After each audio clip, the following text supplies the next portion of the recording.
ಈಗ ನೀನು ಹೆಚ್ಚಿಗೆ ರೊಕ್ಕ ಕೊಟ್ಟು ಒಳ್ಳೆ ಕೊಡ್ತೀಯ ನೀನು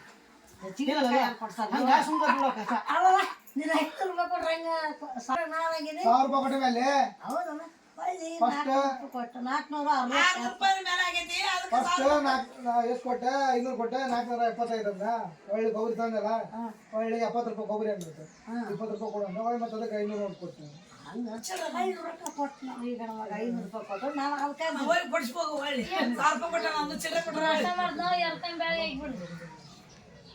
ಅವಲ್ಲಿ ಸಾರ್ಸಕ್ ನೋಡಿ ಜಳಕ ಮಾಡಿ ಅಲ್ಲ ಗಡಿಗೆ ಇಟ್ಬಿಡ್ರಿ ಒಂದಿಷ್ಟು ಲಂಕೆ ಹಾಕಿ ಹೊಲಿ ಮೇಲೆ ಕೊಡ್ತ ಮಾಡಿ ಎಲ್ಲ 3 ಜಳಕ ಮಾಡಿಬಿಡ್ರಿ ಇನ್ನು ಅಕ್ಕಿ ತರ್ಬೇಕು ತರ್ಬೇಕು ನುಸ್ತಕ್ಕಿ ತಂದು ಮಾಡಿ ಕೆಜಿ ಇಟ್ಟು ಅರ್ಧ ಕೆಜಿ ಮಾಡಿ ಎಲ್ಲ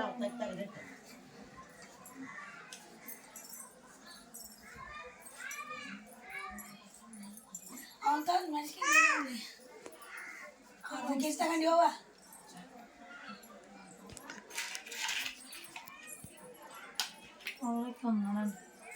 ನೋಡೋಣ